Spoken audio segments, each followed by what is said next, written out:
અને પૂરા ભારત દેશમાં 400થી વધુ સીટ ભારતીય જનતા પાર્ટી એનડીએની સરકાર જ્યારે બનવા જઈ રહી છે ત્યારે રાજકોટના અગ્નિકાંડ બાદ આદરણીય સી.આર. પાટીલ સાહેબ, આદરણીય રત્નાકરજી, આદરણીય આપણા ભૂપેન્દ્રભાઈ પટેલ સાહેબના નેતૃત્વમાં સૌ ગુજરાતના કાર્યકર્તાઓને એક વિનંતી કરવામાં આવી છે કે 26 સીટ આપણે જીતવા જઈ રહ્યા છે, પરંતુ ખૂબ સાદાઈથી સરઘસ કાઢીએ નહીં અને કોઈ પણ આપણે મીઠાઈ કે કશું વેચીએ નહીં અને આ ભવ્ય વિજય આપણે ઉજવીએ એવી જ્યારે આપણું નેતૃત્વ વિનંતી કરતા હોય તો સૌ ભારતીય જનતા પાર્ટીના કાર્યકર્તાઓને આપ સૌના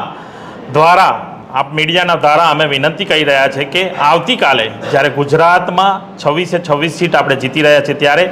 આપણે સૌ ધ્યાન રાખીએ કે જ્યારે અગ્નિકાંડ છે અને દુઃખદની ઘટના છે ત્યારે કોઈ પણ રીતે આપણે સરઘસ કાઢીએ નહીં, ફટાકડા ફોડીએ નહીં અને જે રીતે આપણું નેતૃત્વ કહે છે એનું પૂરેપૂરું પાલન કરીએ. આપ મીડિયા